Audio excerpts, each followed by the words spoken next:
Namo tassa bhagavato arahato samma sambuddhassa. Namo tassa bhagavato arahato samma sambuddhassa. Namo tassa bhagavato arahato samma sambuddhassa. Buddhang dhammang sanghang namami. Let us share the merits of this Dhammadana with all our beloved parents, spiritual teachers, family, friends, and all sentient beings, especially to those who are affected by the floods. May they overcome their difficulties. Good morning and Namo Buddhaya, Dhamma friends. I hope everyone is nurturing the garden of their mind. And what a way to close our year, dedicating the month of December to a full month of reflection on the Buddha's teachings.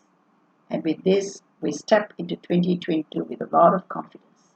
So in the first 2 weeks of December, Brother Ananda Fong and Brother Tan Siang Chai, they started by sharing the reflections of the teachings of the Buddha to remind us to set ourselves on the right course, in the right direction, Atta Samma Panidhi. We also had timely reminder of focusing on right effort and mindfulness in our daily living by Venerable Aggachitta and Ajahn Jayasaru towards the Buddhist purpose and goal that is of liberation. Last Sunday, Dato Chali guided us on the spirit of gratitude. And today, friends, we conclude the last Sunday of 2021 with a reflection on the value of forgiveness. While I was doing research for this topic on forgiveness, I was wondering, how do we have a World Forgiveness Day or something like that? Because we have Friendship Day, we have World Earth Day, we have Mother's Day, we have Father's Day, many days dedicated to many good things. But is there a day for forgiveness? And lo and behold, when I did my research, I found actually there is a day dedicated to forgiveness, but it's not very well known, I presume. And it is called Global Forgiveness Day, and it is celebrated on the 7th of July every year. Now, 7/7 does not mean Shopee, remind you immediately of Shopee or Lazada, but it is a day observed. And the significance of this particular Global Forgiveness Day is number one is to spread the awareness of the healing power of forgiveness, because there's a lot of resentment, there's a lot of anger. So this day is to remind us there is the awareness that there is this power, healing power in forgiveness.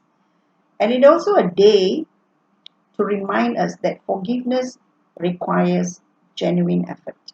It is not that we say, I forgive and everything is forgiven. It's not like that. So it requires genuine effort. And it is a day to help us to forgive ourselves and to release ourselves from this clutches, grip of the past. And then we can experience happiness again. So it is a day of forgiveness, Global Forgiveness Day. So we can ask, what actually is forgiveness? So in this textbook or in a dictionary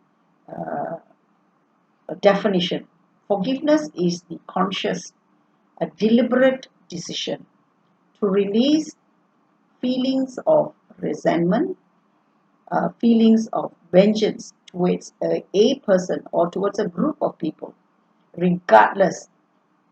These people have done us harm. So it's a group of people who have done us harm, or someone has done us harm. So regardless of whether they actually deserve a forgiveness. So forgiveness is an effort that we take to forgive ourselves whether or actually the one who has done us harm deserve our forgiveness. So this definition is very beautifully, very eloquently, very wonderfully illustrated in this very well-known Tibetan Buddhist story about two monks. Now these two monks were imprisoned and tortured in their jail while they were in jail. So the first prisoner asks the second, "Have you forgiven the captors?" Asks the first. "I will never, never, ever forgive them." Never, replies the second.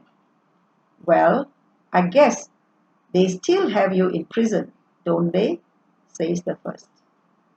So, friends, the practice of forgiveness begins when we recognize that we too have betrayed and hurt others, just as others has harmed us. It is inevitable in this human realm. This is a common occurrence. Sometimes the betrayals or the hurt or the resentment can be a very small matter. Sometimes it is big, and sometimes they are extremely, extremely bitter. So here in this room here now, in this Zoom session now, who of us has not been hurt by the actions or the words of another? Have we not felt anger that people have done us wrong? How can they do that to us? I have not offended them. Why do they criticize me? I never criticize them. I was always kind. Why are they unkind to me? I never harmed them. Why must they hurt me? So these are like some of the common feelings and thoughts expressed as resentment connected to our everyday life and everyday living. They are often expressed as anger, and we harbor bitterness with a desire for revenge.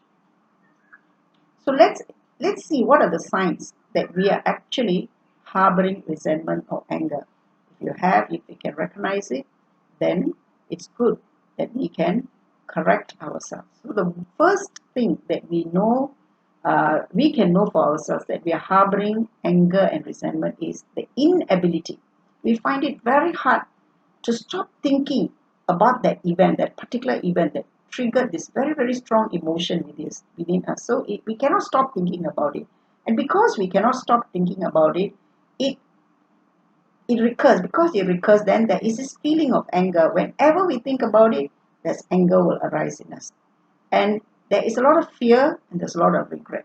So these are some of the signs that we are still harboring anger and resentment. And there's always very tense relationship between the one who has harmed and the one who was being harmed. So these are some of the signs that we can see for ourselves. Now the Buddha was very well known. The Buddha was very skillful in dealing with any kind of unwholesomeness or evil. And the Buddha always dealt it in a very good way. So in the Akosha Sutta, which is the Samyutta Nikaya 7.2, there was an occasion where there was this Brahmin. His name was Akosha. So he heard that one member of his clan or his group of people had gone forth from the homeless life to the homeless life. That is, he became a monk in the presence of the Blessed One. So he was very, very angry and he was utterly displeased. So he went to the Blessed One, and on arrival, he insulted and he cursed the Buddha with rude and very harsh words. The Buddha was unmoved. He simply turned to the man and he said to the man, he asked the man, "So, Akosha, what do you think? Do friends and colleagues, relatives and kinsmen visit you as a guest?" And Akosha replied, "Yes, sometimes friends, relatives, kinsmen and colleagues come to me as guests." And then the Buddha said, "What do you think? Do you serve them delicious food, a nice food, delicate food?" He said, "Yes, I serve them with all kinds of food." Then he said, if they don't accept the food that you have served them, then to whom does the food belong?" The Buddha asked. And the man said, Akosha said, "Yeah, it belongs to me, because if they don't accept, this food are all mine." And the Buddha replied, "In the same way, Akosha, That which you have insulted me, that which you have taunted me, that which you have berated me, I don't accept from you. It's all yours. Brahmin, it's all yours. Moreover, the Buddha said, whoever returns insult to one who is insulting, returns taunts to one who is taunting, and berates one who is berating, the Buddha said he is said to be eating together, sharing company with that person. But I am neither eating together nor am I sharing your company. Brahmin, he said, it's all yours. It's all yours. The Buddha said, see how skillfully the Buddha did not accept his words and just returned it just as he had given it to the Buddha. So friends, resentment can also be very broad, not just to one person, but to apply to groups of people, often with very, very drastic consequences. For example, when we are faced with racism, religious persecution, maybe corruption, unfair treatment, and even oppression. So when we are faced with such situations, we feel this is injustice, and we have the right to be angry, and it is totally justified. So we have this thing called righteous anger, right to be angry. And you can say, yes, in such a circumstances, I would be angry. And if you had been in my shoes, you also will do the same thing. We have a right to be angry. Why? Because it is justified, because it's appropriate. Sometimes it is honorable. People think it is honorable, even patriotic, and worse, where some are sanctioned by religion. So, friends, we must remember not to trust our anger, even if it is righteous, because that anger is not to be trusted. It is not trustworthy. Anger does not enlighten us. In fact, it blinds us. It makes us blind. We cannot see. We are filled with anger. We become blind. Anger does not make us more sensitive. In fact, it makes us insensitive. And anger does not make us righteous. It makes us cruel. Even if we feel we are right, we cannot be more wrong.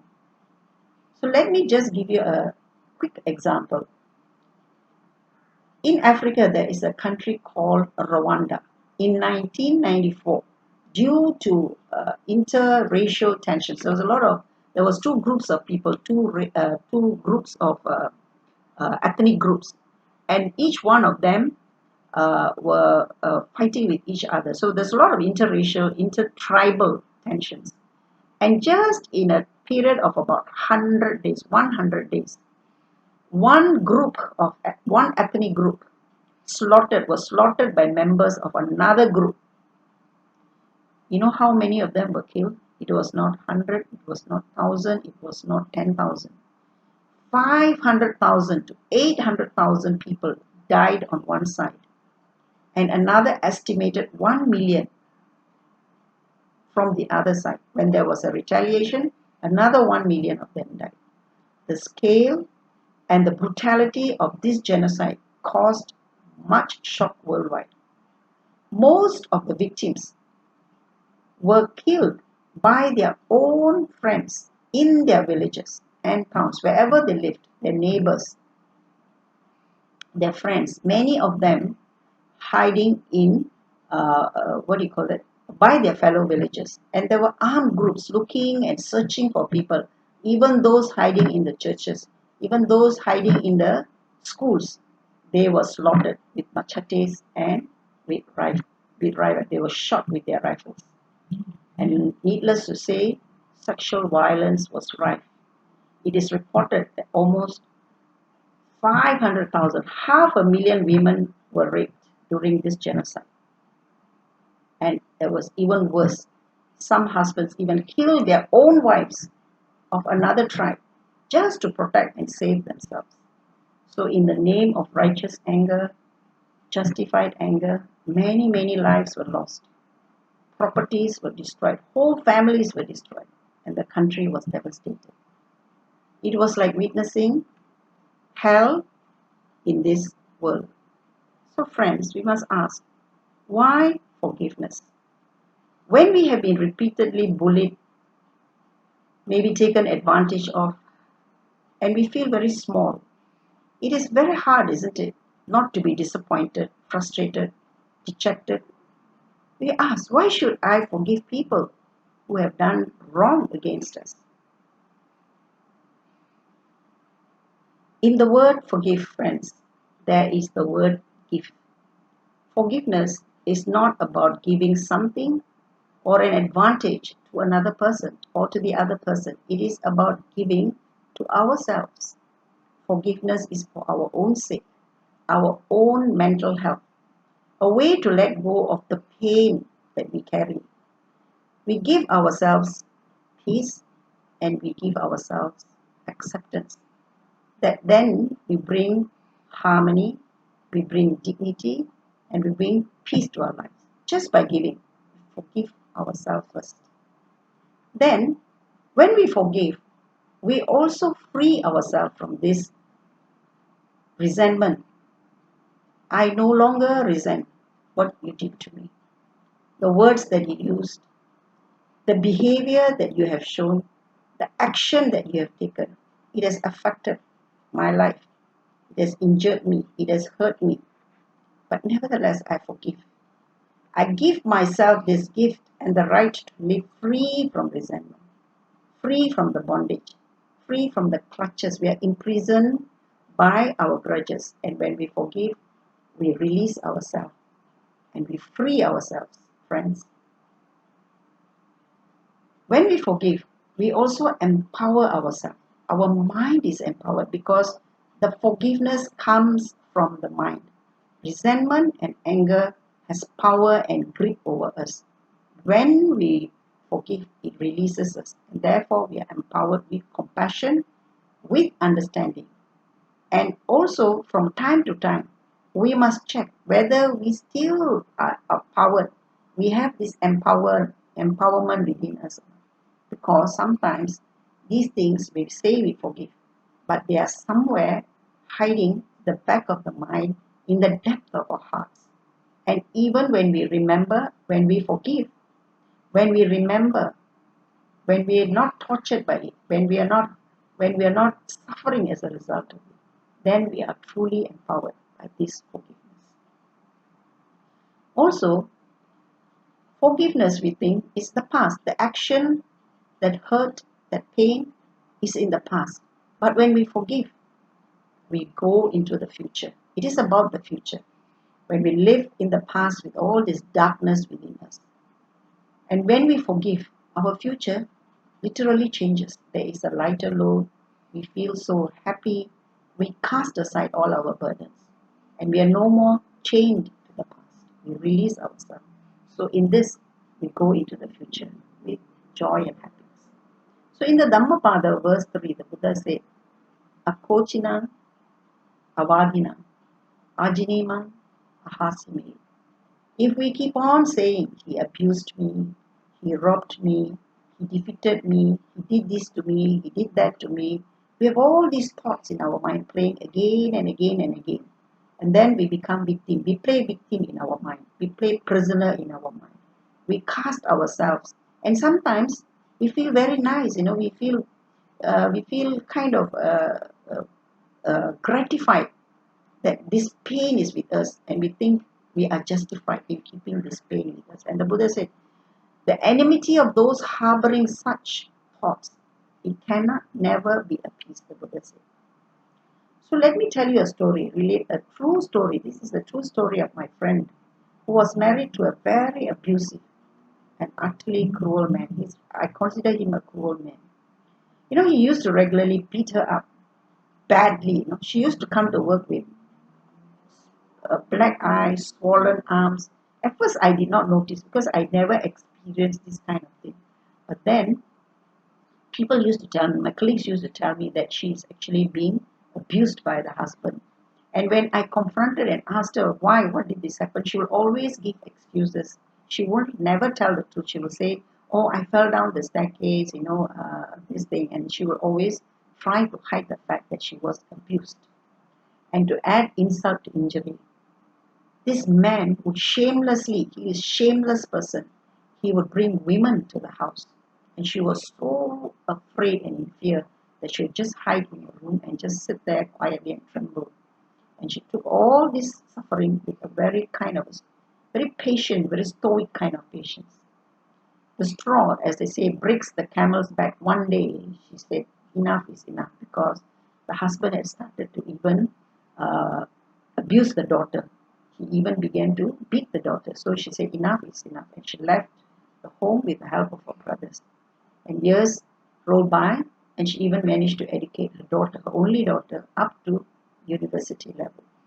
Some years back, after many years, she heard that the husband was admitted to the government hospital, and he had been a diabetic, and he had kidney failure, and his leg was amputated, and there was no one to take care of him. When she heard that, she used to cook, and she used to visit him daily, and she used to care for him, take care of him.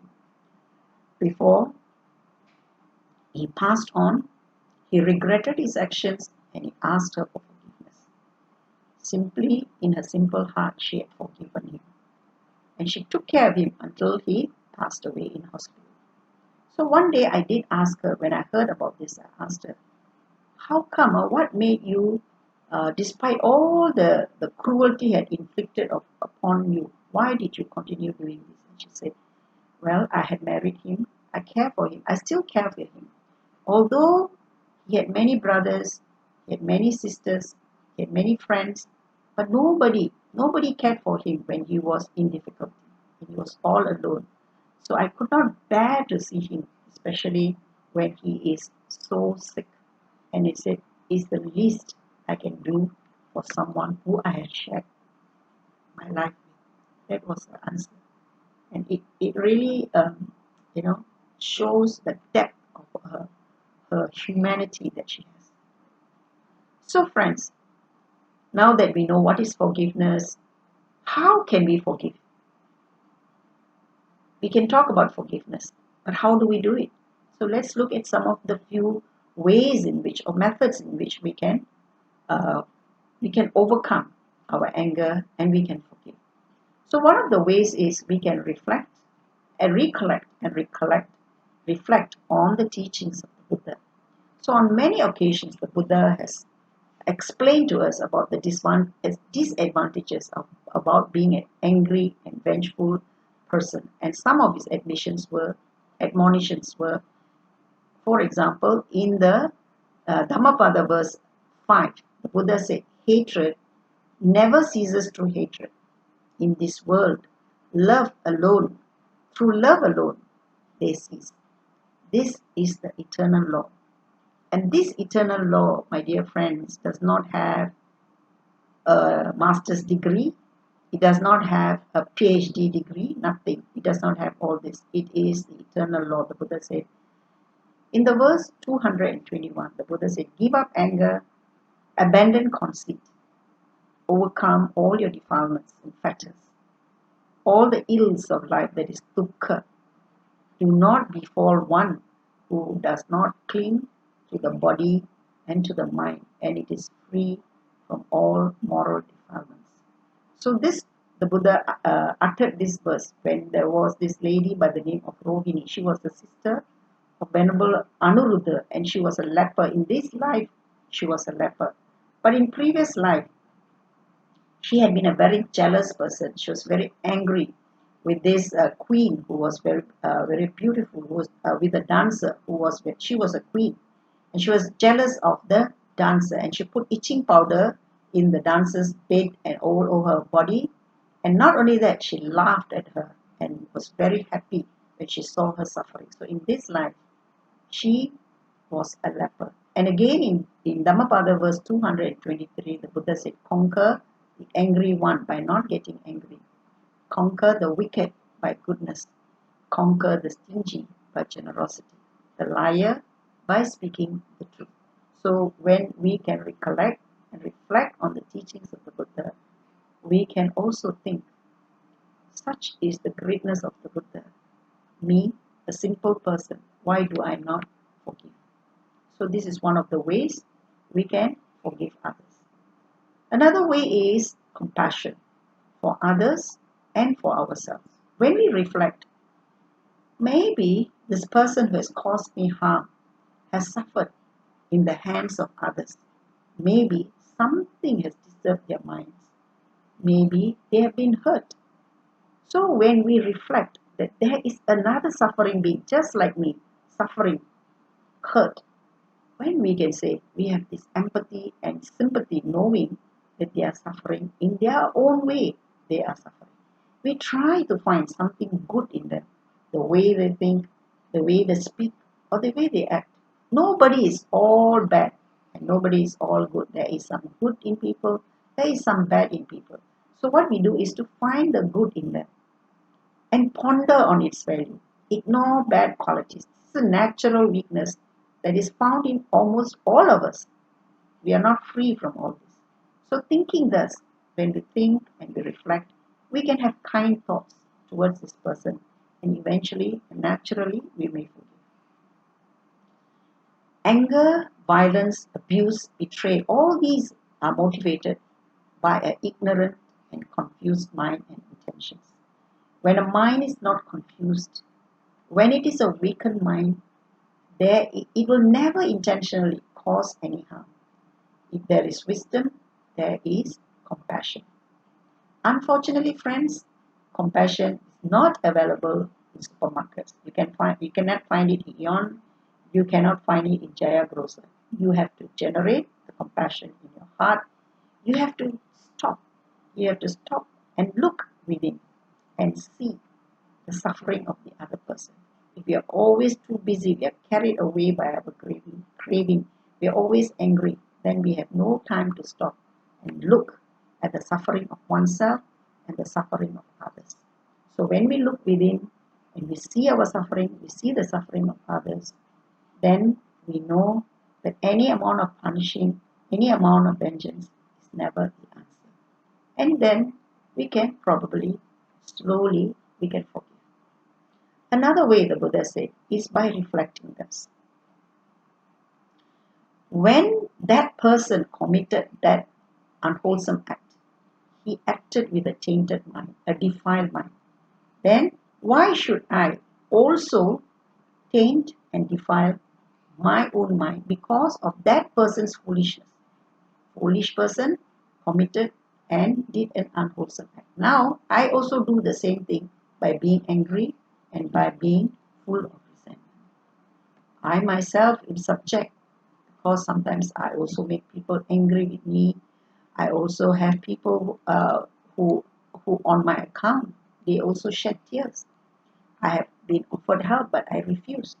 So why should I not then be ignorant of the other people's foolish deeds that they have done? So only, in the human realm, friends, that we have this holding on to grudges and resentment. We are very good at that. But if you observe carefully in the animal realm, every day the smaller animal is hunted by the more ferocious one. After the hunting is over, if they have escaped, the one that has escaped never looks back and say, "Oh, you tried to hurt me. I will harm you." He never says that. He will just go on with his life. He never hold any grudges against the attacker. They just go on with their lives. But we, human beings, because we have this mind, we remember. We remember the trauma, we remember the fear, the anxiety, and it's all locked up in our hearts and in our minds. So when we reflect that by keeping all this, it defiles us. Why should I defile my mind? Then we can slowly let go and forgive. Another way of reflection is, the Buddha said, all things are impermanent. All things are temporary, never the same. So the person who harmed us at that moment, that thought, that body which did the wrong action is no more. It doesn't exist anymore. That being doesn't exist. Although the physical body is still here, but that thought moment, that physical body at that moment, they don't exist anymore. Now it is replaced by a new mind, it is replaced by a new internal materiality has changed. So when we think wisely, when we scrutinize the nature of our life and the happening in this manner, that every succeeding thought, every succeeding moment in our lives is different. The person is different, but only we look at it as the same. It is vanished. And then we reflect. This is quite ridiculous, isn't it? This situation. We are angry with something or someone in the past, and now we are angry with the same. We say we are the same, but they are not the same. So when we reflect, all things are impermanent, then maybe we can become wiser and forgive slowly but surely. Another way is by taking responsibility for our actions.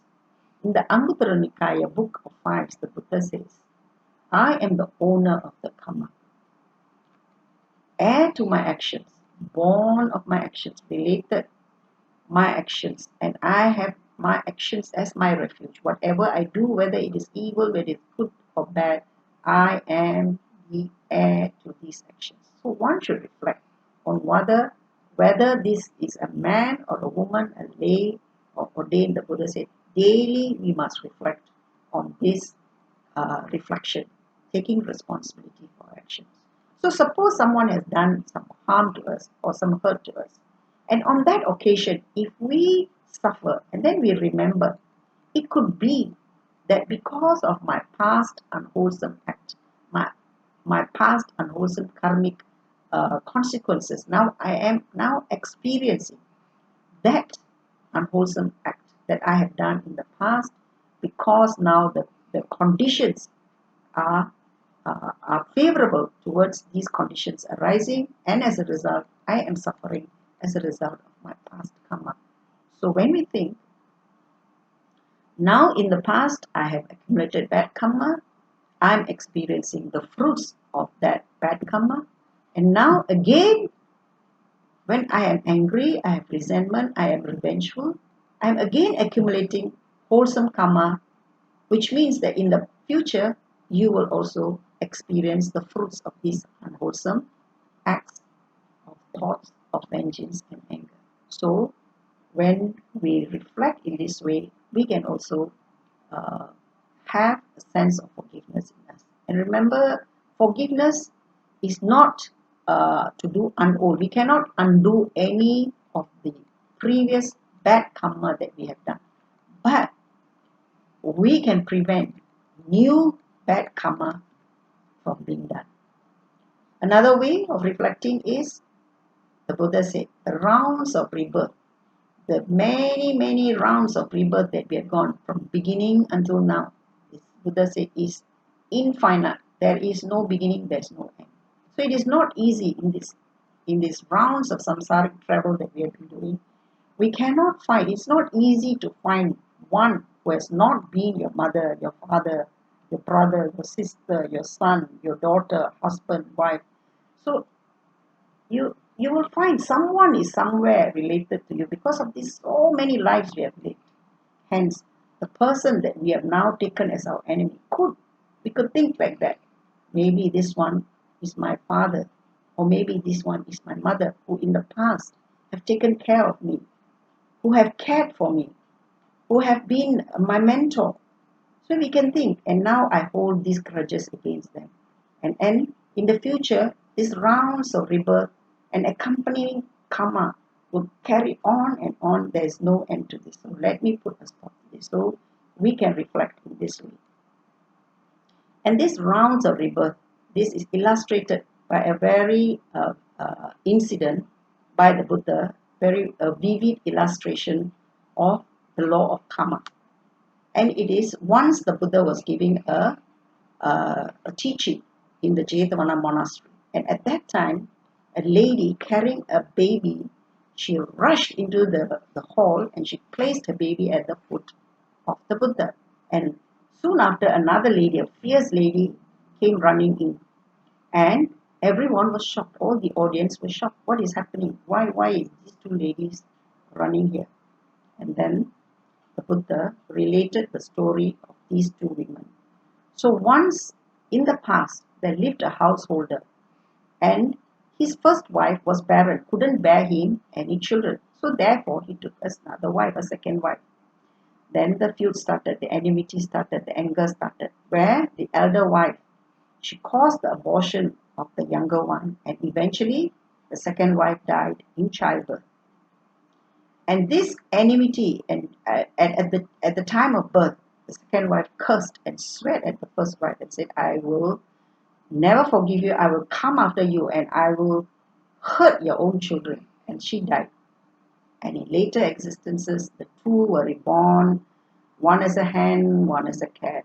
Sometimes as a deer, sometimes as a leopard, and then they were chasing each other life after life after life until eventually, in this present life, they were born one again. They were born as a human, and Buddha reprimanded both of them and then told them about the past. That because of the past, you see, they continue this enmity in their subsequent life, never stop, round and round they are going. And then the Buddha said, hatred is the cause, and more hatred, it will only cause more anger and hatred. He says, only cease through friendship, through understanding, and through goodwill. And so, if we can reflect on this, wow, in future lives, I'm going to meet this person, and then you're going to start all over again. Thank you very much. And then we can forgive. And another way is by loving kindness. The Buddha said we can quench our anger by extending kind thoughts towards every being in this world. We extend our thoughts boundless. It is boundless as far as we can imagine, in every direction, pervading all over the place and touching all human beings. We say, may all beings be well and happy. And we practice this meditation regularly, every day if possible, without a break. And this meditation, when we meditate in this way, we not only learn about forgiveness, when we our hearts will soften, and then we can manage our anxiety, we reduce our negative emotions, and we spread loving kindness to the world. When we spread loving kindness to the world. And dear friends, when we must remember all beings, every being, whether it is an animal, whether it's a human, all beings, we all desire happiness. So when we forgive ourselves and others, then we unburden ourselves, we free ourselves from the knots we tie, that tangle us up, our minds and our thoughts. And because of that, we don't give suffering to ourselves, we don't add suffering to others, and most of all, we don't add suffering to this world that we live in. And in the Metta Nisamsa Sutta, in the Anguttara Nikaya, book of 11s, the Buddha said there are 11 advantages of practicing metta meditation. If you find that you have a lot of anger and you cannot sleep, the Buddha said practice metta meditation, because you can go to sleep easily, you wake up easily, you don't have any nightmares. People will love you. There are people will respond positively to you. Your mind can concentrate easily. You die when you die. Even when you die, when you have metta meditation, you die unconfused. And most of all, the Buddha said you are not hurt by the greed and the hate of others. He said poison, fire, all these cannot hurt us. It means all this greed, all this hate cannot harm us. In summary, my dear friends, forgiveness is a process that continues throughout our life. It is not one time we do. We just can't decide, okay, I forgive. And then magically, we let go of our past pain, all our resentment. Or we do meditation a couple of times and then we are done with it. It has to begin somewhere, and it begins by understanding that all the harm that has been caused to us, and we ourselves, when we cause harm to others, is because of the suffering we go through, and most importantly of the ignorance that we have. Number 2, forgiveness, it cannot be forced. You cannot force and say, hey, please forgive. Like when we are small, the teacher will call us, stand, face each other, please shake hands, say sorry. It cannot be forced. Yes, we are shaking hands, but we are now throwing daggers with our eyes and say, I wish I would punch your face. All these thoughts are going on in our mind. So forgiveness cannot be forced. Having we have held on to anger and resentment for so long. It is our habit already. And so when it takes time. Okay, forgiveness takes time and it takes intention. We have to intentionally say, I'm going to practice forgiveness in order to break this habit that has become part of us. Thirdly, when we practice forgiveness, we are actually retraining our mind and our heart to respond in a very different way, in a new way, in a useful way. Because all the time, our biological instinct is inborn within us that we respond. When there is anything unwholesome or which we don't like, when we have aversion to, then we respond with anger. And it is like a basic human instinct to protect us from any external harm. But external harm we can overcome. But internally, we have many suffering or many harmful experiences going on within us. So this process of forgiveness is freeing oneself from our internal suffering. So we are actually retraining our mind to respond. So in a new way, in a useful way, in a kind way. So it takes time, it takes a lot of effort. And finally, friends, forgiveness is the acceptance. We accept ourselves. Yes, I have been hurt, I have been confused. Let us be merciful. I want to be kind to myself. I want myself to be happy. So we nurse this mind. It's like looking after a very sick, a very confused friend. If let's say our friend is going through a very difficult time, a very tough time, how do? We are very caring, right? We care for them. We take care of them. We are friendly to them. So such a way, we also be kind to our judgmental mind, the mind that is angry, it is judgmental. So we are very gentle, we are patient, and we are very understanding to show that this mind is actually sick. So let us uh, slowly but surely we nurse this mind with a lot of kindness and gentleness. So I would like to leave you with this quote by Venerable Thich Nhat Hanh. I think Brother Tan Siang Chai has mentioned this during his talk. And it says that when we are practicing and when we are forgiving, when we are practicing forgiving, we find it is very hard. We still have a lot of anger. It comes and bubbles up again and again and again. Then Venerable Thich Nhat Hanh has reminded us, right effort. That means in order to forgive, we have to take right effort. And this effort is nourished with joy and with interest. If we do it unwillingly, if we do it in a forced way, if we do it without understanding, then there is no joy, there is no interest, there is no forgiveness in that sense. So, right effort is nourished with a lot of joy and with a lot of interest. If our effort does not bring us joy, then it means you're not practicing correctly. So, what do? We look for good teachers, we look for good friends, we look for spiritual friends who can help us to walk the path together. So, right effort must be nourished, it must be accompanied with joy and with interest. And again, Ajahn Jayasaru, from his book, From Heart and Hand, he has given this advice, very beautiful advice. Ajahn says, forgiveness does not mean that any angry, vengeful thoughts that disappear overnight. It means that we do not act upon them. By not feeding them, we allow them to slowly fade away. We do this because we can see that suffering, we are suffering because that occurs, that you are poisoned by hatred. The suffering, the poison, the hatred, it far exceeds, it's much, much, much more than any pleasure that can be derived from hurting someone. If you hurt someone with vengeance and you get pleasure out of it, and to someone who has treated us badly, that pleasure is nothing compared to the poison, the anger that we keep within us. So Ajahn Jayasaru has given this advice that we have to do it, act upon them by not feeding them and allow them to slowly fade away. So I hope, friends, with this Dhamma sharing, all our friends here find peace by setting aside any hurt, any pain, and all the difficult memories deep within us. And then we put right effort to reflect on the teachings of the Buddha with renewed understanding and faith. May the merits of this gift of the Dhamma be shared by all means. Namo Buddhaya.